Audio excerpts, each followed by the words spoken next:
what is your main message to the medical community about COVID and the jabs? I guess my main message is, and actually I'm going to explain, I was a person that went through med school, university med school, and never said a word. And all of a sudden I've ended up speaking out on Parliament Hill, I don't know how many times now. So my main message now to everyone when I speak is just to tell them the truth about what's going on, and to really try to persuade people to just say no. We don't have to follow any of these mandates. You don't have to wear a mask or get a test, or please don't get any injections that are life-threatening. So that's what I'm trying to do now. Thank you. One of the universities that I worked at fired me when I told my students, I said, I really want to encourage you to look at both sides of information being presented. I didn't tell them even what to decide. I said, I really want you to look at people, scientists, doctors, others who are saying things about these injections that are concerning. And I told them it's because I really love you guys and I want you to have a life. And this is not, what you're coming into is not normal medicine. This is a very weird time. And I was fired. My message is the same. My message to the medical community is, you've got to look at this. You know, you cannot continue to say it's not my job to question this. You can't continue to say the top experts in the country are telling us what to do, it's the right thing.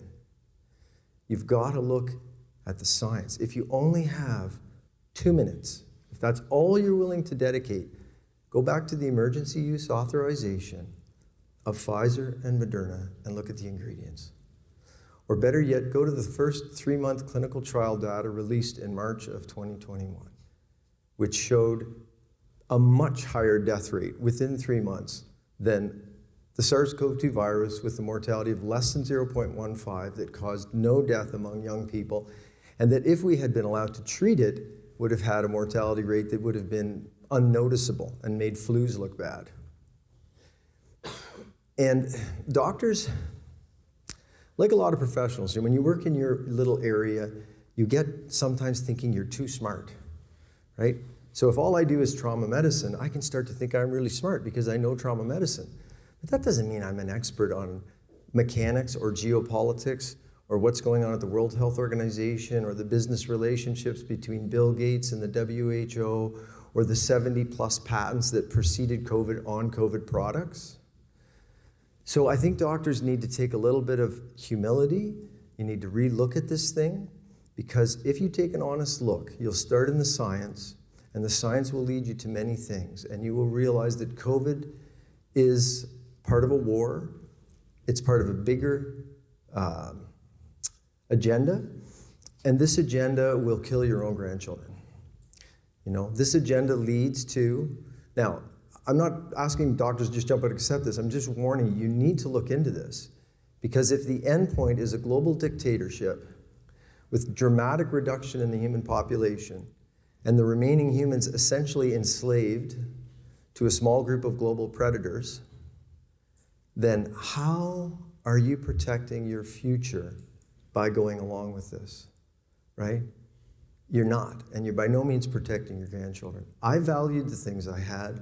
I didn't give them up foolishly. I gave them up wisely. So I think this is a time where doctors have to stop being used by basically megalomaniacs and start returning to your oath.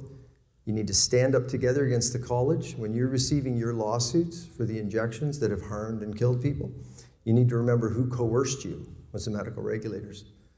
And above that, the ministries of health. But we have to stand up or our future and our grandchildren are done. I'll just put one particular mixed medical and legal information in front of you. There were 80 patients in the US, 40 in each group, who were lobbying through their lawyer to have their very sick, admitted and COVID suffering relatives to receive ivermectin. 80 court cases.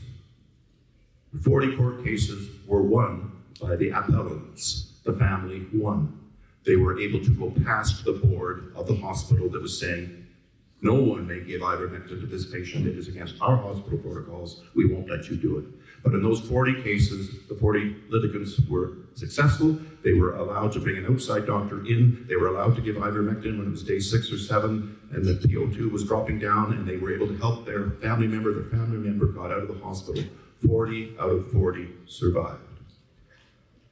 The control group was similarly ill patients. And this wasn't a study, by the way. We're just looking at what happened. The control group, however, is that a different 40 individuals went through the same process, also appealed to the courts to allow their parent or relative or wife or child, not really children were in COVID in that bad form. So it was adults in hospital needing the help. They were unsuccessful. The judge, they call them the court, the judge in those 40 cases decided on the side of the hospital, no, you, the hospital, do not have to allow this patient. You can continue to treat them as they're doing. 39 out of 40 died. So how's that for a contrast, doctors? Virtually 100% cure when it was allowed by the courts and the hospital was forced to allow it within its walls, and 100% survival when the hospital was forced to allow it to be used. I think this case is closed in terms of safety, protecting yourself, protecting your family. And by the way, what do we actually need in Canada and the United States? It's not long till September. Flu season's coming again. Ivermectin doesn't help against regular flu. It does help against COVID illness. Allow it. Allow it in the pharmacies, allow it in your hospitals, and stop killing our citizens by not allowing it. That's my message. The ones that died, what type of treatment did the hospital give them? Their treatments would have simply been anti-inflammatories of a sort, remdesivir possibly to hasten the whole result, oxygen ventilators, no ivermectin, no hydroxychloroquine. That was the treatment in hospital when it wasn't allowed to be used. What I would say to the medical community, and this is what one time I'm proud to say, bar these individuals here and people like them. I'm not a physician, and thank goodness. You have failed. You have failed Canadians, except for individuals like this. So my advice to you is model yourself after these individuals to my right. These 3 people and their colleagues who actually practiced proper medical ethics over the past 3 years. For those who didn't, I know there's 2 populations. There's those who are just completely oblivious to the truth and unwilling or unable to properly follow the science. And I know there's a bunch of physicians, I know there's a lot of physicians who did have a lot of concerns, but didn't share them. You looked after your self-interest and your job first, and you left these kind of individuals out to dry. You hung them to dry. Had you all stood up at once, these kind of individuals, it wouldn't be nearly as easy for them to be singled out and persecuted. And so what I would say in the future is, the medical community in Canada is primarily responsible for enabling the greatest mismanagement of a medical crisis of all of our generations.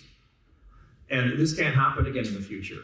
You need to be able to follow science. So I know, because I educate medical professionals, I know that the average person coming out of an MD program, and most Canadians don't know this, but they need to know, the average MD, or a person coming out of an MD program in Canada, gets as little as 5 lectures on immunology, of which vaccinology is a subcomponent of immunology. So imagine how little education they get on vaccines. And they get no more education in the area of virology. The reality is, if you want to know if you want to get a deep understanding about anything about virology or immunology, you don't talk to somebody who is freshly graduated with an MD. That's just a fact. And most MDs, I think, if they are asked outright, will admit that they do not have a deep expertise in these areas. So to the Canadian medical community, what that means is you have to be open to the perspective of all experts when it comes to these medical issues. And this is my advice to you. If you ever see medical and scientific experts, right, who have delved into these areas and have the expertise, and you see that there are some of these experts who are saying things, expressing concerns that don't match the narrative that you are being told, and you see that they are being actively censored, ask why. And I will tell you something, this is very important, because this is an excuse used by everybody who's been accusing all of us as individuals of spreading misinformation. The so-called misinformation experts, what you have to understand is they have not been following their own science. I can show you the peer-reviewed science that shows that the proper way to tackle misinformation is to enter into public discussions with those people that you think are spreading the misinformation. Why? Because when you're in a public discussion with somebody who is truly spreading misinformation, it becomes very obvious to the public. In real time, when you're discussing science back and forth, it becomes crystal clear who really knows what they're talking about and who doesn't know what they're talking about. And every single person that has accused us of spreading misinformation, not one has been willing to engage in a discussion. I can tell you, not even, let alone public, not even private, not by phone, not by email with me as an individual. I even had a friend and colleague in the United States offer up $2 million to somebody who was attacking me with misinformation, to anybody, the people who are saying I was spreading misinformation, to have an open discussion with me. Right? And so when you see that, and when you understand that their peer-reviewed science says that they are to hold these public discussions, in fact, I can show you a paper that says those that fail, the misinformation, the people who tackle misinformation, the paper says, among them, those who fail to show up to the public discussions cause the most harm. And what we've seen over the past 3 years with COVID is these people accusing all of us of not knowing what we're talking about, not one will engage in public debate. Note that they will go to social media, they'll go to mainstream media, but they will never engage in real time directly with us. And so understand, they're not following their science. And what their science really, what it proves is, if they're failing to engage in public discussions, they're cowards, and they're cowards because they don't have a clue what they're talking about, and they know they don't have the science to back it up. And so that's what you as physicians have to understand, because many of you have been listening to, well, the World Health Organization says, well, Health Canada says. This is what we call reputational science. All right, the truth is not dictated by the reputation of an individual. The truth is not dictated by a democracy. A majority vote does not determine what the truth is. So stop referring to these third parties, who say that there's this settled science. You have to be able to understand what the real primary scientific data says, and you need to follow that. And so what I would say to the medical community following up to that is, you owe these individuals an apology. You should stand up alongside these people and support them, help them get their jobs back. Or, they may be going back to poisoned environments. You need to make sure that they're properly compensated for all the harms that happen. And if we want this to stop, you have to get out the leadership of your colleges of physicians and surgeons all across Canada. You need to rebuild those from the ground up so that they're practicing proper medical ethics and actually care, first and foremost, about the health of Canadians.